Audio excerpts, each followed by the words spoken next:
Mesdames, Mesdemoiselles et Messieurs, bonsoir à nouveau ou bonjour. Soyez salués depuis vos positions respectives. Vous êtes encore une fois les bienvenus ici sur la tribune d'éveil des consciences. À la une de l'actualité internationale, la Russie se moque, la Russie ridiculise cette demande spéciale que Volodymyr Zelensky vient de faire aujourd'hui vis-à-vis de l'administration américaine. Vous savez, Volodymyr Zelensky a démontré que l'Amérique a menti à l'Ukraine. Sous l'administration de Biden, ils avaient promis 20 000 missiles. Ils avaient dit que c'était en route pour l'Ukraine. Mais ce n'est jamais arrivé en Ukraine. Puisqu'ils ont fait la promesse, ça n'a pas duré, Trump est venu. Alors, qui a détourné les 20 000 missiles? Zelensky, tonton qu'il est, il accuse celui à qui il demande, il commande les missiles. Donc, qui a détourné les 20 000 missiles? Ça veut dire que c'est l'Amérique. Ça veut dire que c'est l'Amérique qui a détourné les missiles. C'est ce que ça veut dire. Et c'est sous l'administration de Donald Trump. Donc, il avance cet argument pour justifier en quoi on doit lui donner encore des missiles. Il dit que les missiles ont été sûrement envoyés au Moyen-Orient. Mais l'Ukraine a besoin de missiles. Alors, c'est ainsi que Maria Zakharova, la porte-parole de la diplomatie russe, sort de son silence et commence à ridiculiser. Déjà, il faut rappeler que l'Ukraine avait refusé les corps, les 6 000 corps. Jusqu'à, en tout cas, l'après-midi de ce dimanche 8 juin 2025, les frigos, les camions frigos étaient garés au niveau du point de rencontre à la frontière. Alors, elle dit ceci. Elle dit Zelensky commande des missiles à l'Occident au lieu de récupérer les corps de ses soldats. Elle dit, or, l'arrivée de nouvelles armes occidentales à Kiev ne ferait qu'augmenter le nombre de victimes au sein de son armée. Donc, elle continue en disant, et une fois de plus, on ne veut pas les récupérer. Ils ne veulent pas récupérer les corps. Mais pendant ce temps, Zelensky veut augmenter les corps. Alors, si tu sais que tu ne vas pas récupérer les corps, pourquoi tu veux en augmenter? Voici l'essence de la déclaration de la diplomatie russe. Alors, elle le dit dans le contexte où Zelensky a commandé de nouvelles armes à l'Occident, en pleurnichant en disant que les 20 000 missiles ne sont pas arrivés à destination.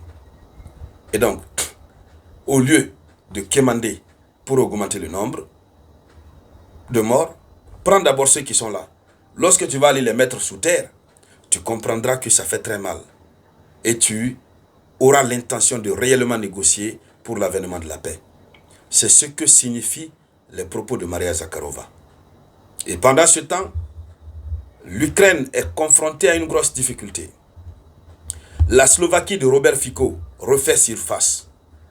La Slovaquie de Robert Fico veut imposer son veto, veut opposer son veto à toutes les sanctions anti-russes que l'Union européenne décidera de prendre. Et vous savez, la Slovaquie, c'est ce pays membre de l'Union européenne qui est rebelle, qui est dans l'esprit de la Russie. La Slovaquie n'est pas seulement dans l'esprit de la Russie, mais la Slovaquie est contre l'idéologie européenne qui consiste à faire la sélection entre les gens, qui consiste à vouloir dominer le monde et à réduire au néant tous ceux qui ne sont pas dans leur idéologie. Or, Robert Fico, il se présente comme étant un démocrate, quelqu'un qui respecte les souverainetés et les libertés. Donc, on se souvient encore de ce Robert Fico. Robert Fico et l'autre de la Hongrie, Viktor Orban. Ce sont les deux plus grands rebelles du coin. Alors, il dit ceci. En ce 8 juin 2025, il dit la Slovaquie opposera son veto aux sanctions russes si elles portent atteinte aux intérêts nationaux de la Slovaquie. Puisque selon Robert Fico, les sanctions anti-russes de l'Union européenne sont en train de détruire la Hongrie. Non, la Slovaquie, j'allais dire. Puisque les deux, et Robert Fico et Viktor Orban, se sont tous levés contre les sanctions anti-russes. On reviendra sur la déclaration de Viktor Orban. Donc, le premier ministre slovaque Robert Fico a déclaré ce 8 juin que la Slovaquie va bloquer les sanctions de l'Union européenne contre la Russie si elles étaient jugées préjudiciables aux intérêts nationaux du pays. Il continue. Et si une sanction nous porte préjudice, je ne voterai jamais pour. Voici la déclaration qu'il a faite face aux journalistes.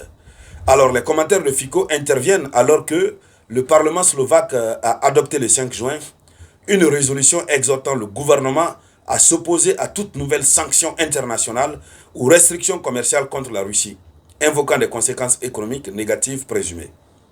Donc, le Parlement, même de la Slovaquie, a déjà adopté une loi dans laquelle le Parlement demande pardon au gouvernement de s'opposer à toute loi, toute décision au niveau de l'Union européenne et qui seront des sanctions internationales contre la Russie et qui sont de nature à jouer sur l'économie de la Slovaquie. Alors, la Slovaquie regarde ses intérêts financiers. Donc, ça veut dire que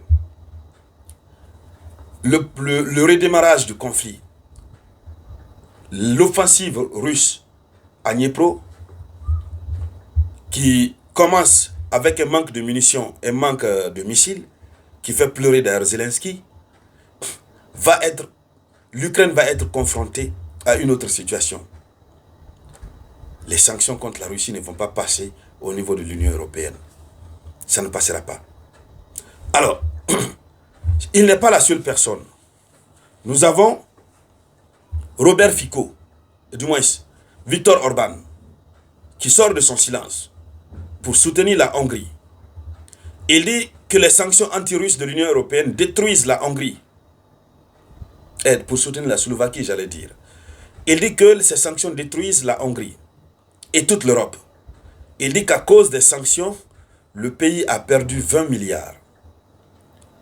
20 milliards d'euros en 3 ans. Voici la déclaration faite par Viktor Orban. Alors, les deux monstres, les deux rebelles de l'Union européenne se lèvent en faveur de la Russie au sein de l'Union européenne. Et ça complique la situation. Et donc, mesdames, mesdemoiselles et messieurs, c'était ça la une de l'actualité internationale. Merci donc de la partager au maximum. Je vous reviens tout à l'heure par la grâce du Tout-Puissant avec de nouvelles actualités. C'était la voix de votre unique